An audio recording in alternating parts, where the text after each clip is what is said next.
E a gente segue repercutindo o acordo entre as duas maiores potências do mundo, né, Estados Unidos e China. Reflexos desse acordo no mundo comercial, aqui também no Brasil. E eu vou conversar então com o Ronaldo Fernandes, analista do Royal Rural. Muito boa noite, bem-vindo, Ronaldo. Boa noite, Simone, é um prazer estar aqui. Prazer é todo nosso. Parece que a trégua, ela chegou, né? Eu te pergunto, fim das tensões, temos aí esse prazo de 1 ano. Chineses voltam a comprar a soja americana, não é? E como é que fica o apetite pela soja brasileira? Simone, eu acho que eu chamaria, na verdade, esse encontro de não acordo. Acho que eu não chamaria ele de acordo. Foi uma reunião ali que ela serviu acima de qualquer coisa para testar os analistas do mercado, também os jornalistas, né, que a gente teve que fazer plantão ali na madrugada. Eu acompanhei o que deu para acompanhar, porque foi uma reunião de portas fechadas, close the door meeting, né, que é um termo técnico político, é um termo real, não é só uma descrição em inglês. Estou dizendo isso porque quando você tem essas reuniões que elas são a portas fechadas, não participam ali os entes econômicos. Todo o mercado tinha grande expectativa que nessa quinta-feira iria ser anunciado já um acordo. E aí já começou a vir um balde de água fria quando o Trump participou de um jantar dias antes, e ele estava com o microfone aberto ali, fui cochichar para alguém, olha, eu acho que a reunião com Xi Jinping vai durar umas 2 horas. Reunião que já tem um acordo pronto, ela não demora tanto, já começou ali a ter uma dúvida. E aí, quando começa o encontro, ali por volta das 11 horas da noite, você vai vendo quem é que entra na sala e não consegue identificar nenhum agente econômico, Scott Bessent, por exemplo, não estava participando, ali já acendeu a luz vermelha de que o acordo poderia não estar pronto. O mercado reagiu imediatamente, porque Chicago, falando de soja, trabalha à noite também, e aí a soja já despencou para 2% de queda. Durante o dia, o mercado foi tentando se ajustar a essa expectativa e veio o Scott Bessent dizer que não, que um acordo já está firmado sim, que a soja, inclusive, já foi discutida, só que os volumes que eles trouxeram ali para a soja, Simone, ao meu ver, não representam uma boa condição para o produtor americano. Chicago até subiu durante o dia depois dessa fala de Scott Bessent, mas eu acho que o mercado ainda precisa digerir essas informações porque nada oficialmente foi declarado. É muito comum nós vermos falas do lado americano, tanto do Trump quanto do Scott Bessent. Também é muito comum não ver uma fala, um posicionamento da China. Então acredito que agora o mercado entra nesse compasso de cautela. Não vamos escutar só o que os Estados Unidos estão falando, não. Vamos esperar para ver o que a China vai dizer, para te devolver. Uma pouquíssima e curtíssima fala do Xi Jinping que nós tivemos foi justamente nesse intuito. Eu não concordo em tudo com o Trump, mas a gente já tem algo ali traçado, acho que nós vamos fazer um bom negócio. Essa foi a fala que o Xi Jinping trouxe. Então a gente precisa de mais detalhes para ter uma rota de tendência definida, Simone. Pois é, eu estava ouvindo também outras análises que falavam justamente isso em relação ao produtor americano, que nesse sentido, né, não foi tão bom para ele, porque para esse ano, né, pelo que está saindo aí em relação ao anúncio dos Estados Unidos, pouca soja, né, do que eles já compravam, né, antes aí dos americanos. Então, assim, pouca soja para agora e para o ano que vem, nos próximos 3 anos também. Enfim, tem que esperar tudo isso acontecer, porque... E o Brasil nessa história, como é que você avalia que fica para a soja brasileira? Os chineses, eles não vão... estão dando essa indicação e, olha, a gente vai diversificar e continuar comprando a soja e muito aqui do Brasil. Bom, primeiro é bom sempre reforçar que a gente está falando de algo especulativo agora, porque ninguém consegue antecipar o que é que esses políticos decidiram. Seria muito inteligente uma estratégia americana do Scott Bessent ter anunciado o que ele anunciou hoje, que ele disse que já tem um acordo firmado com a China garantindo que ela vai comprar pelo menos 25 milhões de toneladas nos próximos 3 anos. 25 em 26, 25 milhões em 25 milhões em 27, 25 milhões em 28 no mínimo. Seria inteligente ele anunciar isso e não ser verdade, no sentido de que a China depois traga um acordo mais robusto, porque como você colocou, 25 milhões de toneladas é ainda abaixo do que a China comprou em 2024. Então, o acordo não foi tão bom assim, porque colocou um nível mínimo muito baixo. não muito baixo, mas abaixo do que pelo menos era esperado.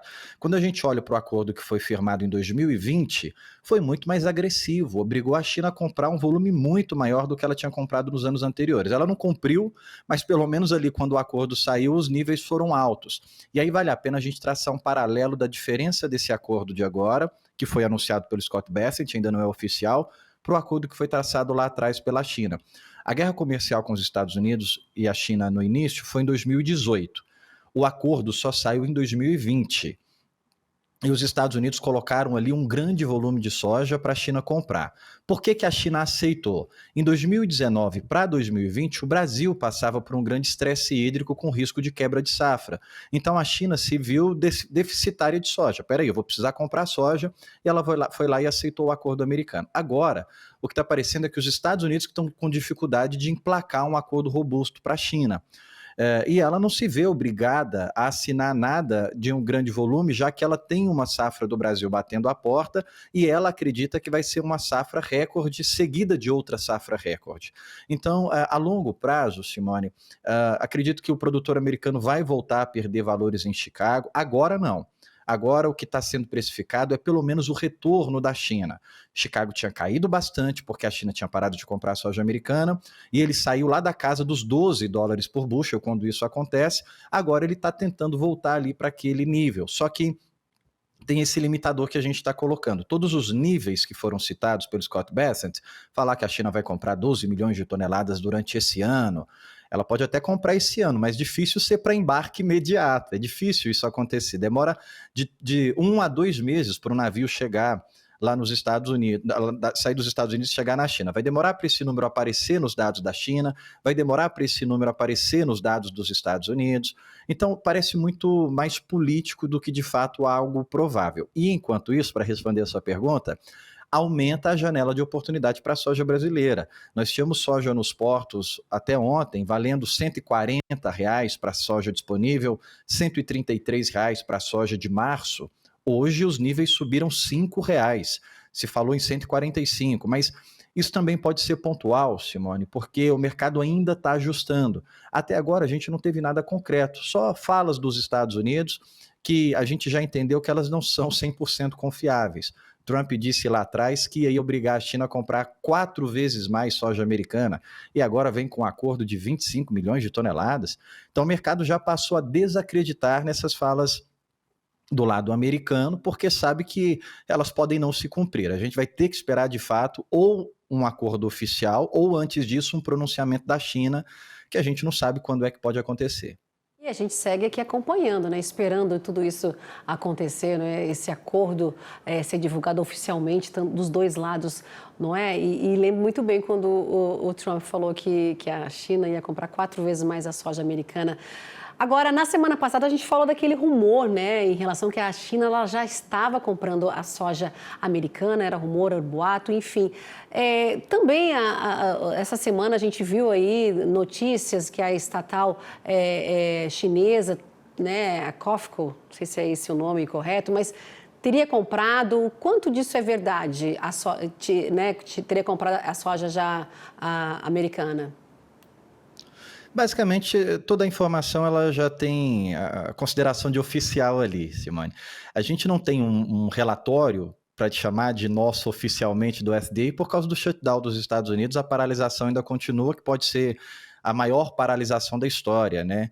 A gente já está há 30 dias com o governo americano fechado ali, então a gente não tem as divulgações oficiais. Mas o que se tem é que a COFCO comprou cerca de 3 navios, 180 mil toneladas, é um volume extremamente pequeno, e é uma qualidade de soja específica que se tem uma qualidade pior do que a qualidade brasileira, e ao nível que não é tão competitivo assim, não é tão vantajoso assim para a China continuar comprando.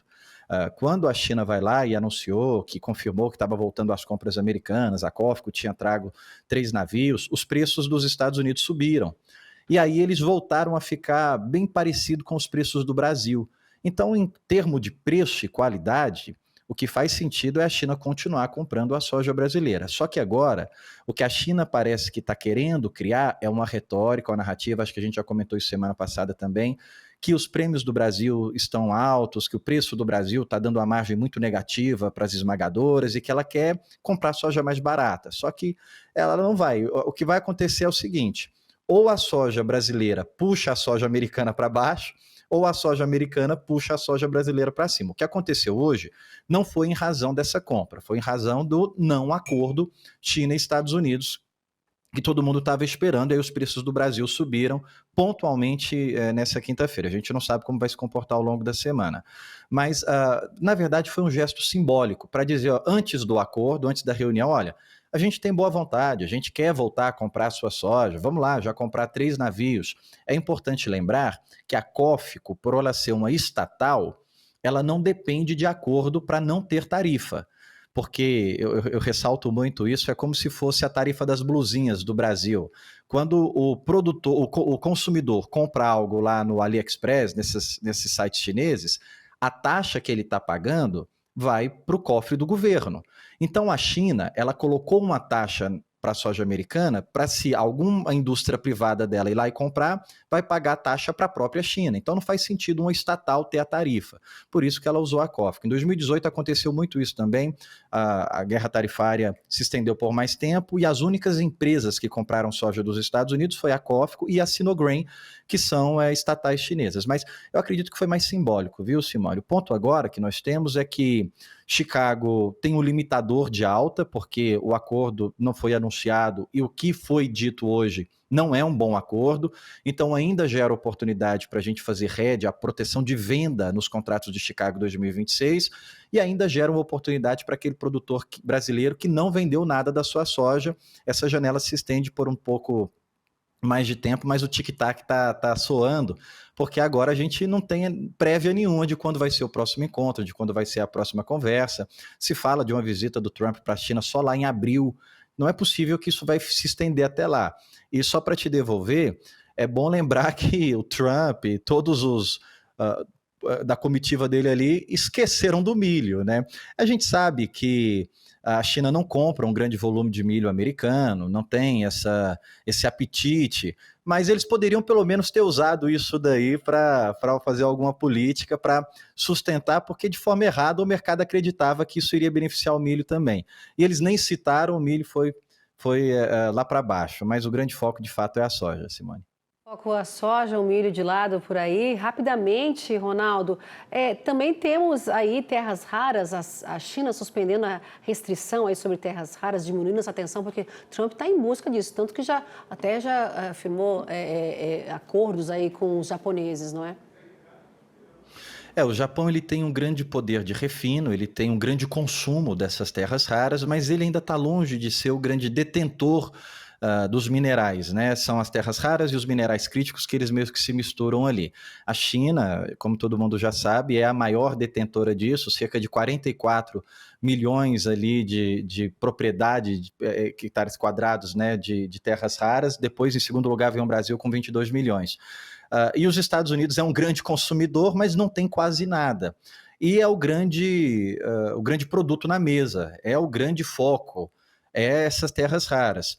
Então, por isso até que a gente tem um receio do mercado agrícola, que ele, de fato, ele não é o foco da China agora. A China, na hora que ela quiser, ela volta a comprar soja americana se ela precisar.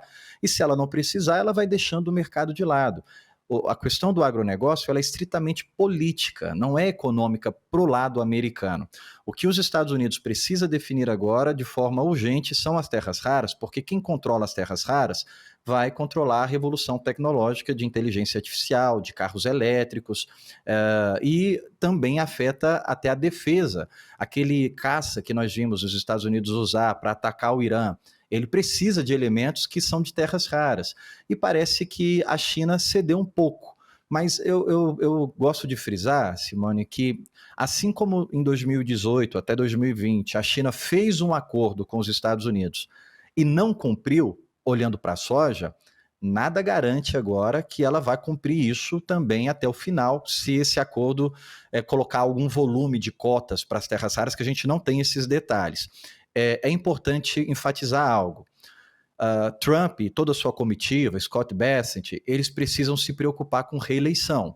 Talvez não a do Trump, ele está tentando o terceiro mandato, dificilmente vai conseguir. Se fala em colocar o Trump como vice de algum candidato ali, depois esse candidato sai, ele reassume, ele diz que não quer isso, mas mesmo que ele não seja o candidato, ele vai precisar continuar em campanha para o seu partido, para o nome que ele defender. A China não tem esse problema. A China, ela não tem reeleição, é o Xi Jinping que fica no poder ali ad eterno. Então, todas essas acordos, essas decisões agora, elas também podem ter vida curta, vida útil curta, porque as eleições vão virar esse jogo, vão movimentar essas decisões. Então, até o ano que vem, sem sombra de dúvida, esse assunto ainda vai ser tema de discussão, Simone. Fernandes, analista do Royal Rural, muito obrigada, viu, Ronaldo, pela análise hoje aqui com a gente. Uma boa noite e até uma próxima. Eu que agradeço. Até a próxima. Tchau.